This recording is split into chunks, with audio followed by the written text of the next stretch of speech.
नमस्कार शेतकरी मित्रांनो, वडिलांनो नमस्कार. सन्माननीय व्यासपीठावर जमलेले सर्व दिग्गज नेते आणि आजची ही सभा पाहून लाईव्ह चालू आहे. दाखवा त्यांना.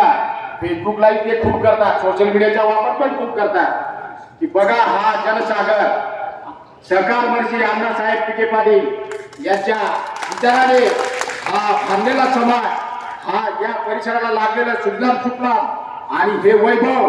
कारण की मी 1996 या कॉलेजमध्ये विद्यापीठामध्ये दुसरा आलो होतो. मित्रांनो, अण्णासाहेबांच्या हस्ते मला वादविवाद स्पर्धेमध्ये पहिलं बक्षीस मिळालं होतं. माझा पेपर उत्तर महाराष्ट्र विद्यापीठातून या संस्थेने आणला होता. मला गर्व आहे. वडाळी येथील कार्यकर्ता आहे पांडुरंग नागो चौधरी. मी आज सांगू इच्छितो मित्र, युवक मित्राचा हा आवाज आहे. आज ज्यावेळेस मी कापसाचा व्यवसाय करत होतो, त्या कापसाच्या व्यवसायामुळे सुतगिरीमध्ये माझे ट्रॅक्टर आणत होतो आणि त्या व्यवसायामुळे आज मी समृद्ध झालोय. आणि कोणी सांगत असेल काय विकास केला, अरे उघडा डोळे बघा मी एबीपी माझा नाही, सातपुडाचा हा परिसर सुजलाम सुफलाम करून ठेवलेला आहे. आणि आता आमच्या भगिनींनी सांगितलेलं आहे आणि सांगितल्यानंतर की काय कारखाने बंद पडतात, हे बंद पडतात. अरे शिरपूरचा कारखाना सुद्धा विकासपूर सामरिक पाहिजे आणि त्याचा कारखाना सुद्धा सुतगिरी सुद्धा बंद आहे. काही कारणामुळे काही गोष्टींमुळे बंद झाला असेल, पण आम्हाला विश्वास आहे की ज्याप्रमाणे फिनिश पक्षातून राष्ट्रातून जपान किंवा जर्मनी पुन्हा उभं राहिले, तसा हा सुजलाम सुफलाम परिसर आम्ही पुन्हा एकदा उभा राहिल्याचे राहणार नाही. बापूसाहेबांच्या नेतृत्वाखाली आत्ताच सांगतो 45 सोसायटी मध्ये संघटना मत मिळतील 20-22. तुमची कबशी तुटली रे बाबांनो, काय करणार. अरे उन्हाळ्याचे दिवस बाकी, आता छत्रीचीच गरज आहे. आता आहे ना थंड पिण्याचे दिवस आलेले, त्या कुठं पेला संपलं. देवाने सुद्धा मान्य करून घेतलं. 4 दिवसात टेम्परेचर वाढून टाकलं. तुमचं टेम्परेचर असंच वाढून जाईल. आता येणाऱ्या दिवसामध्ये दिसणार आहे की या परिसरामध्ये एवढे सर्व दिग्गज नेते माधव काकांपासून व्यासपीठावर मी सर्वांचे नाव घेऊ शकत नाही. मला मर्यादा असतील काही गोष्टींच्या, पण घाबरणारे नाही. कार्यकर्ते पण तसेच पक्के आहेत. माझे सहकारी आज या परिसरामध्ये आलेले आहेत आणि येणाऱ्या परवाच्या तारखेला माझे वडील आजारी आहेत, ICU मध्ये, पण मी आलो, जबरदस्ती आलो.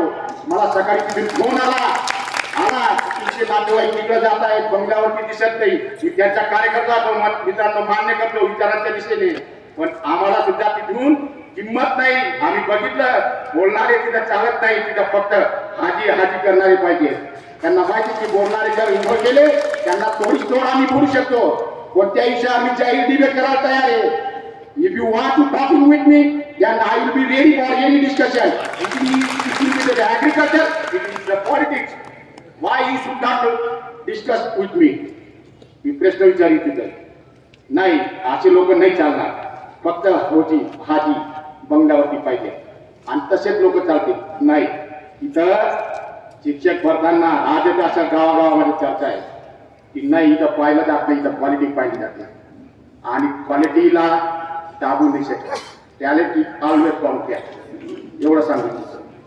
आणि आज या परिसरामध्ये एवढी गर्दी बघून मला निश्चितच विश्वास आहे मित्रांनो की येणाऱ्या 24 तारखेला आपला विजय 100%. काही घाबरू नका. परिवर्तनाच्या वारा पूर्वेकडून येतो आणि मी पूर्वेकडचा घे वडाळी परिसराचा. काय टेन्शन घेऊ नका तुम्ही. आधी तिकडं बापूसाहेब तुम्ही नेहमी म्हणत होते, अरे अण्णा आमचा होता, माझा भाऊ सातपुडा कारखान्यामध्ये डायरेक्टर होता आणि मी अण्णानंतर मला पण खर्च आहे की मी माझे 20 वर्ष तिकडे घालवले. पण समजलं आम्हाला वाया गेले सारे 20 वर्ष. आता 50 आधी इथून पुढं बघा. आता तिकडचं कसं राजकारण सांभाळतो. मी विश्वास देतो तुम्हाला. तिकडच्या परिसरात माझ्या नेतृत्व असं काही नेतृत्व टाका असेल, कारण नेतृत्व भरपूर आहे आपल्याकडे. पण निश्चितच मी तुम्हाला विश्वास देतो बापूसाहेब, यापुढे सदैव तुमच्या पाठीशी राहील आणि येणाऱ्या दिवसामध्ये तिकडच्या आम्ही पूर्वेकडचा पट्टा नक्कीच सांभाळू. तुम्हाला जी पोकळी निर्माण झाली होती ती भरून काढण्याच्या आमच्या परीने आमच्या बरोबर आलेले आमचे मित्र असतील निश्चितच वाहून देतो. आणि व्यासपीठावर मला बोलण्याची 2 मिनिटं संधी दिली त्याबद्दल पुन्हा व्यासपीठाचा पुनश्च आभार मानतो.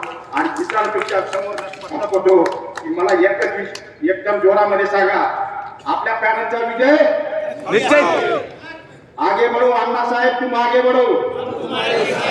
बापू साहेब तुम आगे बढ़ो, हम तुम्हारे साथ हैं. धन्यवाद.